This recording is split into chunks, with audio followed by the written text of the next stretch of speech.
Друзья, приветствую вас на канале Словения с Хельга Уайт. И перед тем, как мы начнем обсуждать с вами новости уходящей недели, призываю вас подписаться на мой канал, поставить лайк этому видео и поделиться своим ценным мнением в комментариях.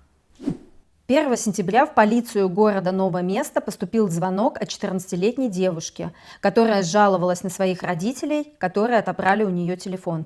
Интересно, как ей удалось позвонить? Сначала полицейские провели беседу с родителями, а затем и с самой девочкой. Нужно добавить, что девочка и ее родители – поляки, видимо, недавно живущие в Словении. Хорошо, что Словения – это не Польша, и родители не стали лишать родительских прав, а объяснили девочке, что в обязанности родителей входит воспитание и контроль. Юлия Навальная посетила Словению, где приняла участие в стратегическом форуме и встретилась с высокопоставленными лицами, с президенткой Словении Наташей Пирц-Мусар и с премьер-министром Словении Робертом Голобом. Юлии Навальной вручили награду форума в знак солидарности и поддержки.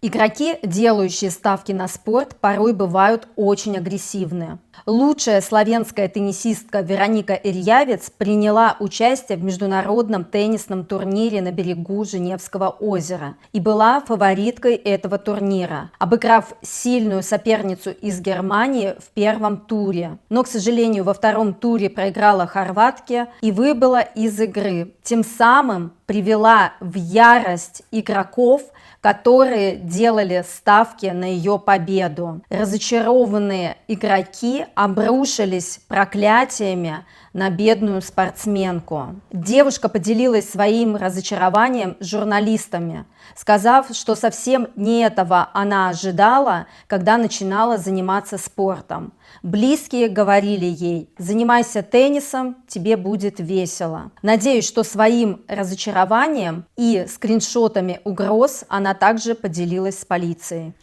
Мошенники становятся все хитрее и изощреннее. В Любляне по домам якобы ходит медсестра, которая работает в поликлинике, и говорит пациентам, что ей нужно провести профилактический осмотр. Пока она якобы осматривает пациентов, ее подельники проникают в квартиру и уносят все самое ценное.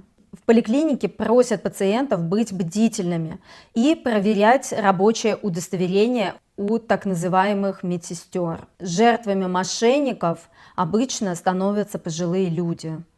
Жительница словенского города Копер с недавнего времени начала получать штрафы за превышение скорости на свой старый госномер, которым она уже не пользуется больше 8 лет.